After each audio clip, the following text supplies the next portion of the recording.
This video shows the fall and spring migrations of a male short-necked Canada goose captured along the east coast of Hudson Bay in Nunavik in August 2017 by biologists of the Canadian Wildlife Service. It was fit with a GPS device fixed on a neck collar that transmitted locations through the cellular network. The first part of the video shows the detailed movements of the goose during the first full year of tracking, using 2 locations per day. After its capture during the molt on August 11, the goose remained for several days on its breeding ground, about 70 kilometers south of Puvernituk. On September 26, it left for its fall migration and rapidly progressed southeast, flying at an average altitude of 430 meters above ground level. The goose followed the Hudson Bay east coast and went overland, passing approximately 200 kilometers east of James Bay. This bird flew over Le Grand Reservoir at night between September 28 and 29 at an altitude of 750 meters. 3 days later, the goose made a first stop south of Reservoir Gouin, approximately 200 kilometers west of Lac Saint Jean. It stayed there for 2 days before moving 250 kilometers further south. The marked goose stopped for 6 days near Maniwaki.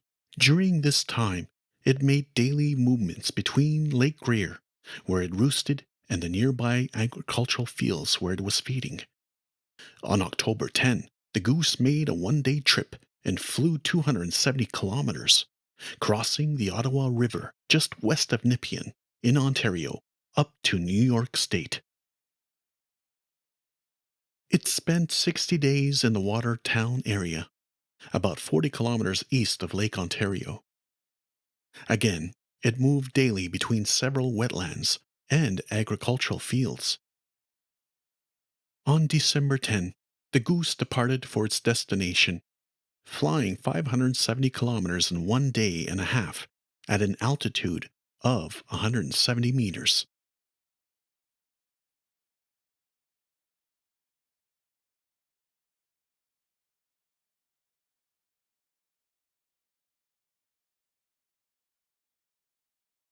It spent the winter along the east coast of Chesapeake Bay, in Maryland, using several wetlands and agricultural fields.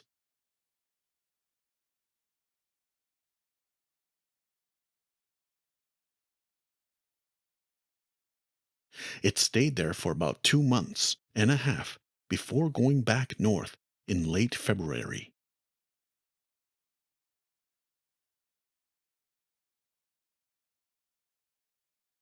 On February 28, 2018, the goose started its spring migration, leaving Maryland to reach upstate New York. It traveled 550 kilometers at an average altitude of 420 meters for 4 days and stopped approximately 40 kilometers southeast of Rochester. It spent 28 days in this area, feeding in agricultural fields to build energy reserves for the long road ahead and the following nesting season.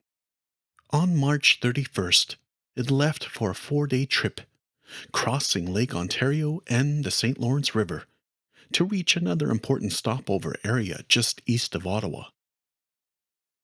It stayed there for 40 days, using several wetlands and feeding in agricultural fields.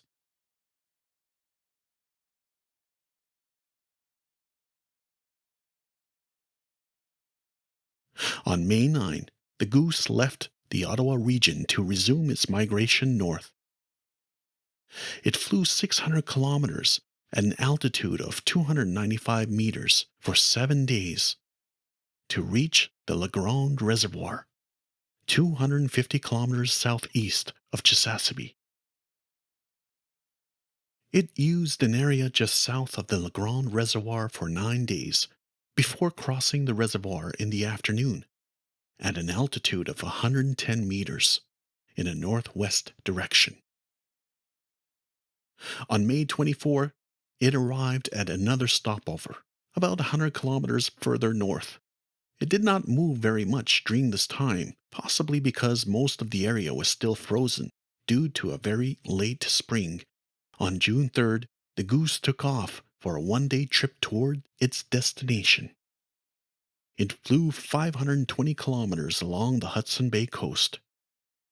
Because of a complete breeding failure of the whole population due to the late spring, the goose did not attempt to breed as shown by movements of several hundred kilometers in the area during the pre-breeding season. It finally spent several days on the coast south of Inukjuak, 130 kilometers away from its previous nesting ground. This area probably started to melt before the inland habitats.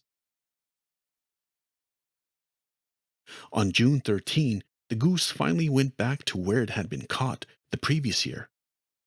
And this is where it stayed to molt until late August, before departing for its fall migration. The marked goose followed about the same general route for both its fall 2017 and spring 2018 migrations, using a consistent linear route. The main staging areas were characterized by agricultural lands in southern Quebec, Ontario, and upstate New York. The 2018 fall migration was initiated earlier, on August 25, with a first stop of 9 days, about 125 kilometers east of its original breeding site. The bird took off thereafter, flying over the La Grande Reservoir on September 14, to reach the Ottawa region 1,500 kilometers south 5 days later. It stayed there for 2 weeks before moving to the USA south of Lake Ontario, where it spent 48 days before leaving for its wintering area along the Chesapeake Bay on November 22nd. It stayed there for 112 days, which is nearly 1 month longer than during the previous winter. The 2019 spring migration began on March 3rd with an initial flight of 720 kilometers to reach the St. Lawrence River between Kingston and Brockville. It staged in this area for 17 days.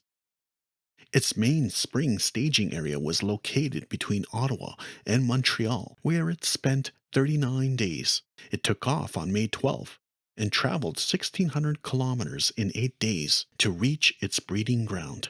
It flew over the La Grande Reservoir on May 14th at about 290 meters of altitude without stopping. The goose remained within the same 1 square kilometer throughout the summer, suggesting that it was attending a female on her nest.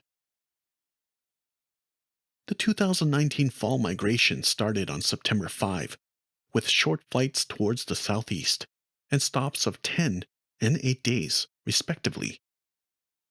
The goose then undertook a major flight of 1,800 kilometers on September 28 to reach 6 days later a staging area near Watertown in upstate New York.